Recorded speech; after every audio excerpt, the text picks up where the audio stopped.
నా కూతురికి నేను చేయించిన తాళిబొట్టు తీసుకో. ఎందుకురా నన్ను రుణగ్రస్తుని చేస్తున్నావు?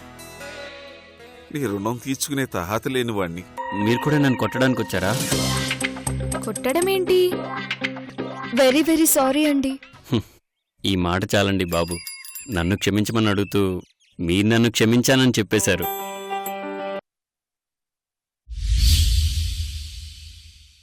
సో ఈరోజు నుంచి మన ఇద్దరం ఫ్రెండ్స్. ఎస్.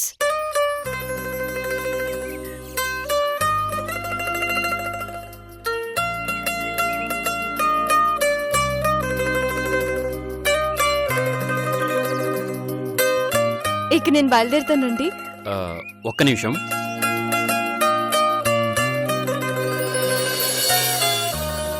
ఒకసారి పెయింటింగ్ చూడండి. చాలా బాగుంది. ఇది వేసిన వ్యక్తి వయసు ఎంత ఉంటుందో ఊహించగలరా? 40 years. No, only 10 years. Really? అవునండి. ఒకసారి అబ్బాయి దగ్గరికి నన్ను తీసుకువెళ్ళండి. నా పెయింటింగ్ కూడా వేయించుకుంటా. మీ పెయింటింగ్ వేయాలంటే తను మిమ్మల్ని చూడాలి, కానీ తను మిమ్మల్ని చూడలేడు. ఎందుకు చూడలేడు? ఎందుకంటే అతను గుడ్డివాడు కాబట్టి.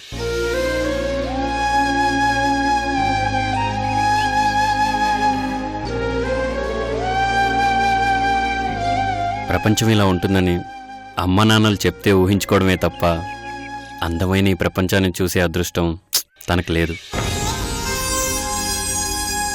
చూపు లేనప్పుడే ఇంత మంచి పెయింటింగ్ వేశాడంటే అతనికే చూపు వస్తే?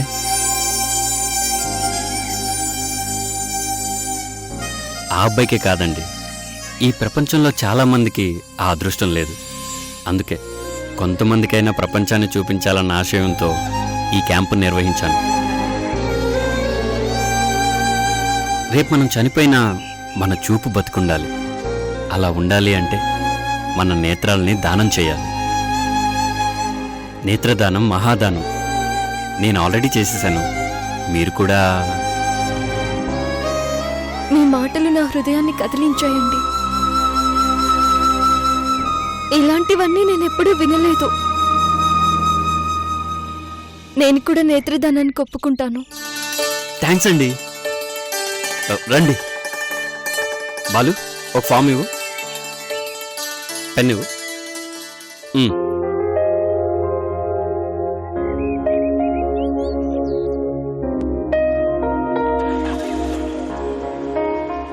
థ్యాంక్ యూ అండి.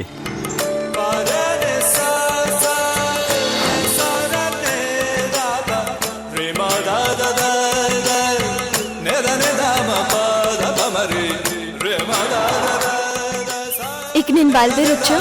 తొందరగా వెళ్ళిపోదాం పదవే, లేదంటే మనకి ఇంకో పెయింటింగ్ చూపిస్తాడు. నువ్వు కూడా డొనేట్ చేయొచ్చు కదా. ఆల్రెడీ ఆ పని ఎప్పుడో జరిగిపోయింది. పద పద. బాయ్ అండి. బాయ్. బాయ్ అన్నయ్య. బాయ్.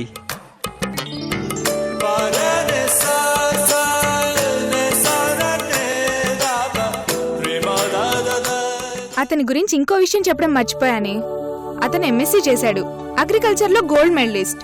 ఫారెన్ లో పెద్ద పెద్ద జాబులు వచ్చినా వెళ్ళలేదు. సొంత ఊరికి సేవ చేయాలన్నదే అతని అంబిషన్. ఇవన్నీ ఒక ఎత్తైతే అన్నిటికి మించి మంచి హ్యూమన్ బీయింగ్.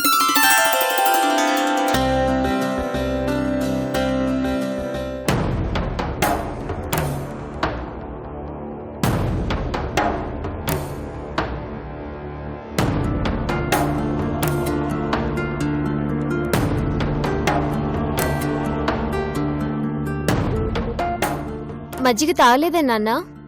మర్చిపోయినమ్మా. నేనేదైనా మర్చిపోతే మీరే గుర్తు చేస్తారు. అలాంటిది మీరే మర్చిపోయారంటే. వచ్చినప్పటి నుండి చూస్తున్నాను, మీరు అదోలా ఉన్నారు. ఏం జరిగింది నాన్న? వెళ్ళిన పని కాలేదా? అయ్యిందమ్మా. మరిక దేని గురించి? ఏమి లేదులే అమ్మా. అయితే అన్నం పెడతాను రండి. నాకు ఆకలిగా లేదు. నువ్వు వెళ్ళి భోజనం చెయ్యి, నేను తర్వాత వచ్చి భోజనం చేస్తాను.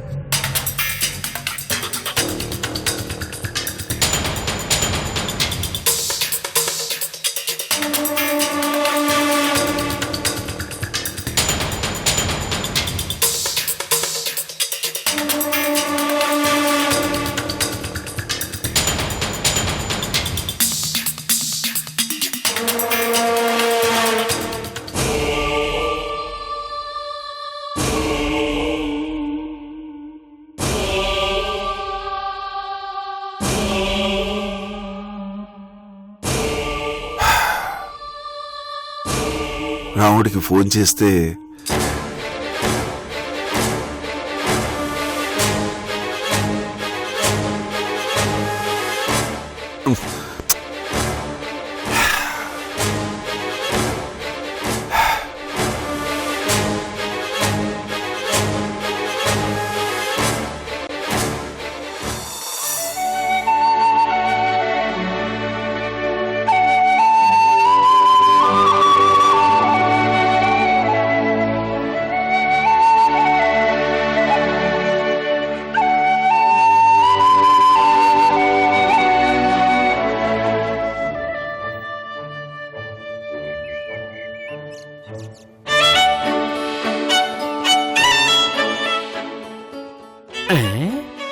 తప్పుకో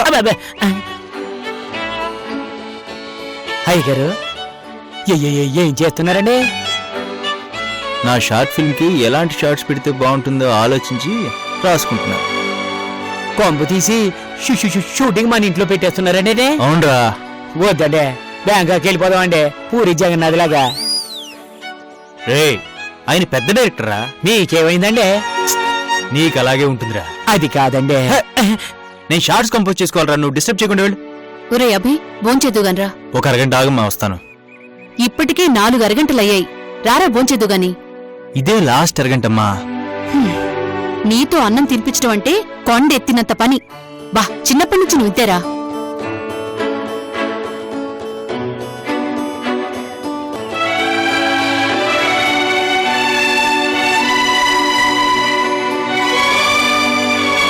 కొంపు తీసి ఈయన గాని హీరోయిన్ గా పెట్టేస్తారేటండి? అడవికెళ్ళి మూలికలు తెమ్మన్నాను, తెచ్చి తెచ్చావా? తెచ్చానండి. అక్కడ పెట్టండి. అలాగేనండి.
చాలమ్మా. ఏం నేను అన్నం తినేసానా? ఏం నీకు తెలీదా? నేనేదో ట్రాన్స్ లో పడి ఏదో ఆలోచించుకుంటూ. చిన్నప్పుడు కూడా ఇలాగే నిద్రపోతూ అన్నం తినేవాడివట. ఆలోచనల్లో పడితే ఆకలి కూడా మర్చిపోయేవాడివట. అత్తయ్యగారు చెప్పారు, అందుకే ఇలా తినిపించాను.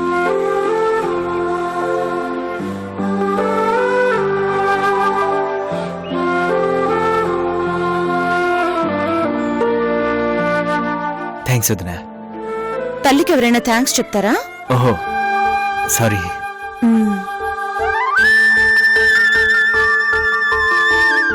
నేను వాడు అన్నం తిండలేదని బాధపడ్డాని కాని ఎలా తినిపించాలని ఆలోచించలేదమ్మా. పెద్దవాడయ్యాడు కదా, వాడి ఆకలి వాడికి తెలీదా అనుకున్నాను. కాని వాడి మనసు నువ్వు తెలుసుకున్నావమ్మా. నువ్వు కన్న తల్లివైతే అది పెంచిన తల్లి. నీలాంటి కోడలు మా ఇంట్లో అడుగు పెట్టడం నిజంగా మా అదృష్టం. ఇంత మంచి కుటుంబంలోకి రావటం నా అదృష్టం అత్తయ్య.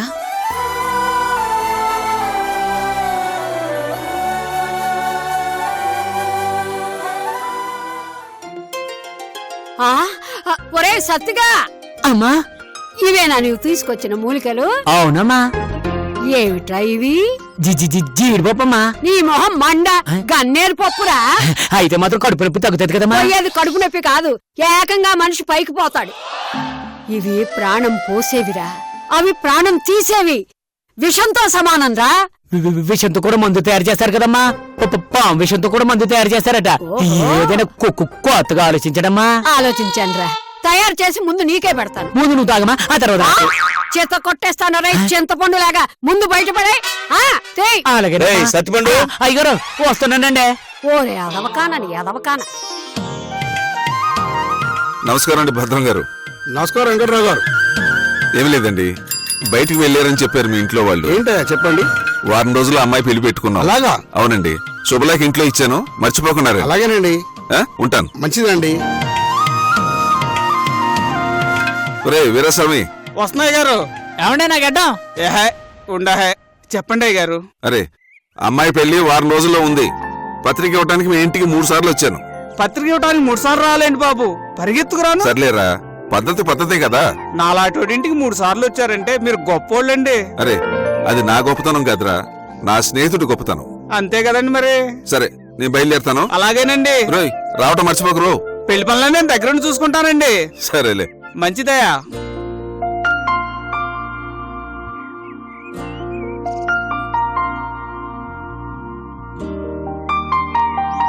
ఎక్కడికి రా బయలుదేరారు? పెళ్లి పత్రికలు పంచి పెడదామని.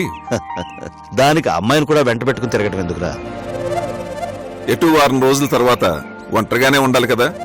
ఉన్న ఈ 4 రోజులు పక్కన పెట్టుకుని తిరుగుతున్నాను. రే, మంచి మాట చెప్పావు గాని అమ్మాయిని ఇలా తిప్పావంటే పెళ్లి నాటికి ముఖంలో కళపోతుంది. ఏమంటావమ్మా? రే, చూసావురా అమ్మాయి ఎలా సిగ్గుపడుతుందో?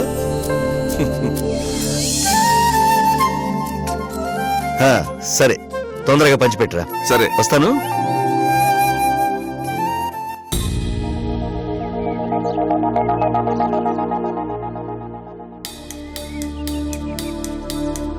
ఒరే రఘురామ్, నువ్వు ఇక్కడే ఉండమ్మా. రఘురామ్. ఏంట్రా? అది చెప్పరా, నీతో పాటు నేను రావాలా? అక్కర్లేదు. మరి ఏమి లేదురా, కంటికి కనిపించేవన్నీ నిజం కాదుగా. అవును, నిజం కాదు. ఇంతకీ ఏం చూసావు? అది అది ఏమి లేదు. ఏదో చెప్పడానికి వచ్చి తటపటాయిస్తావేంట్రా? చెప్పరా. ఏమి లేదు. నా దగ్గర దాస్తావేంట్రా? నేనెందుకు దాస్తాను? సర్లే, అమ్మాయి వెయిట్ చేస్తోంది, వెళ్ళిరా. సరే, వెళ్ళు.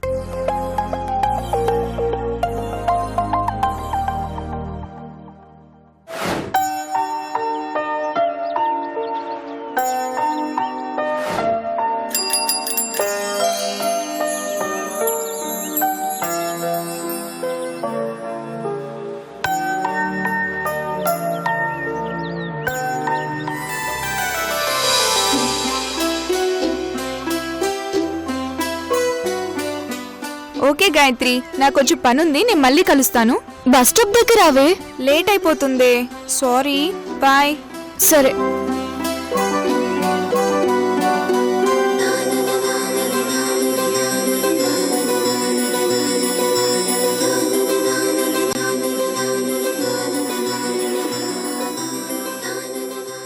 హాయ్ గాయత్రి గారు.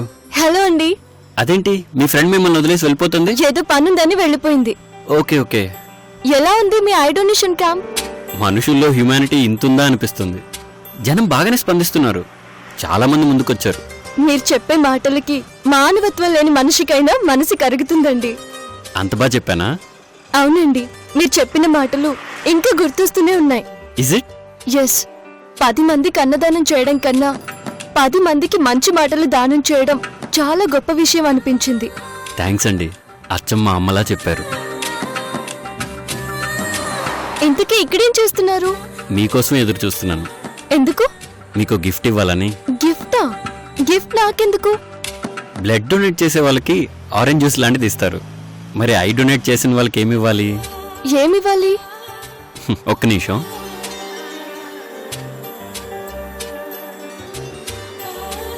తీసుకోండి. ఏంటిది? Just open it.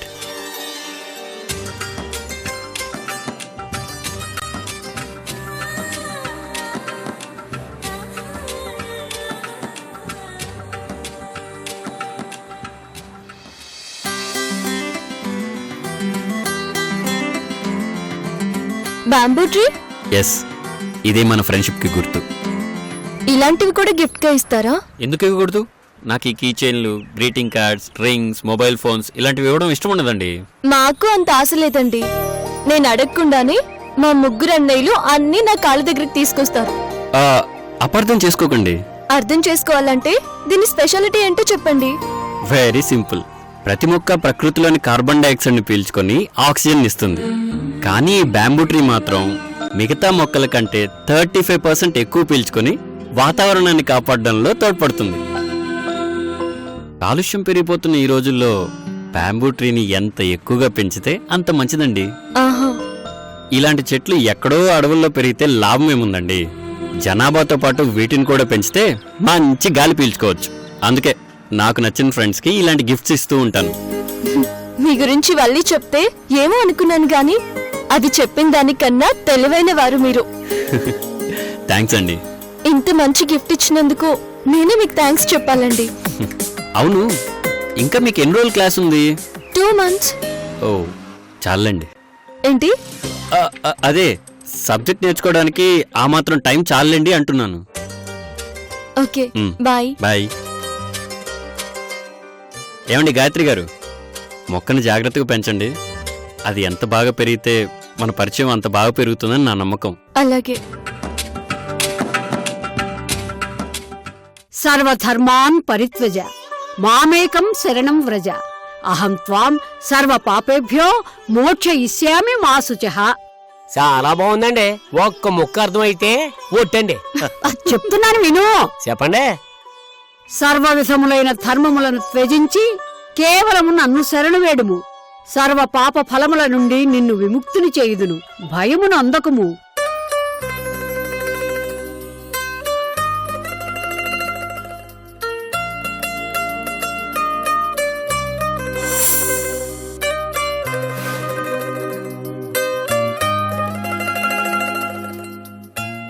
ఈ విధంగా కృష్ణ భగవానుడు తనకు శరణు పొందిన వారి సమస్త బాధ్యతలను స్వీకరించి సర్వ పాపముల నుండి అతన్ని విముక్తిని చేయుచున్నాడు.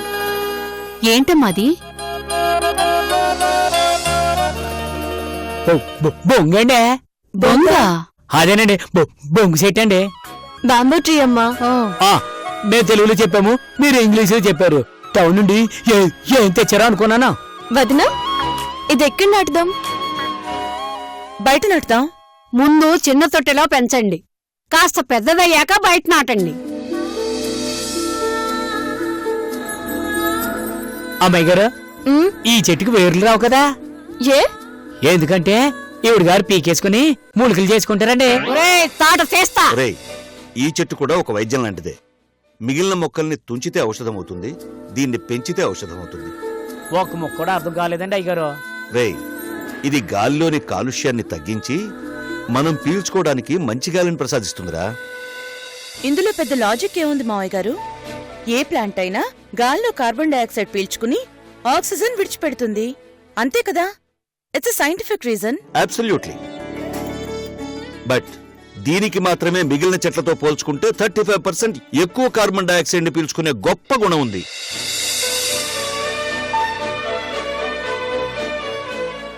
కానీ ఈ బ్యాంబూ ట్రీ మాత్రం మిగతా మొక్కల కంటే 35% ఎక్కువ పీల్చుకొని వాతావరణాన్ని కాపాడడంలో తోడ్పడుతుంది.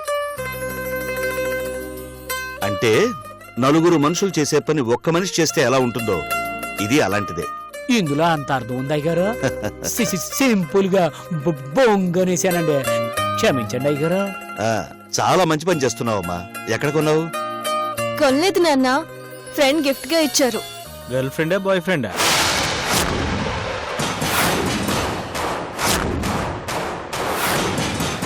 ఒరేయ్, ఏంట్రా మాటలు? అమ్మా, అమ్మాయిలకి ఇంత క్రియేటివిటీ ఉండదమ్మా. నాలాంటి అబ్బాయిలకే ఉంటుంది. అందుకే మేమే క్రియేటర్స్ అవుతాం. ఎవరిస్తేనే? ఒక మంచి బహుమతి ఇచ్చారు.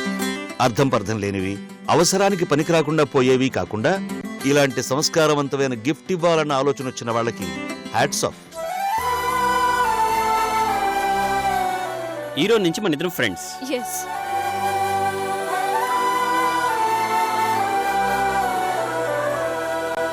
ఎందుకంటే వాళ్ళు మంచివాళ్లే కాదు, ఏ కల్మషం లేని మనుషులే ఉంటారు. మొక్కను జాగ్రత్తగా పెంచండి. అది ఎంత బాగా పెరిగితే మన పరిచయం అంత బాగా పెరుగుతుందని నా నమ్మకం. మేలు చేసే మొక్క, మేలు కోరే స్నేహితులు ఎప్పుడూ అపురూపమైనవి.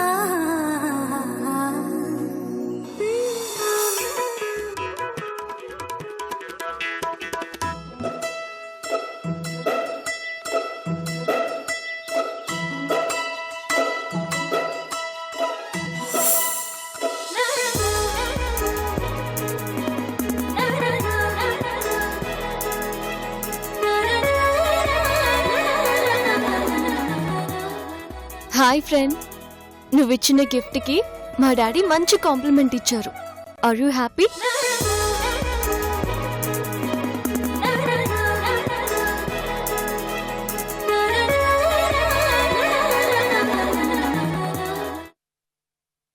I like you. I love you. మీరు ఒప్పుకుంటే మిమ్మల్ని పెళ్లి చేసుకుంటాను. 14 సంవత్సరాల నుంచి ఆ అవకాశం కోసమే ఎదురు చూస్తున్నాను.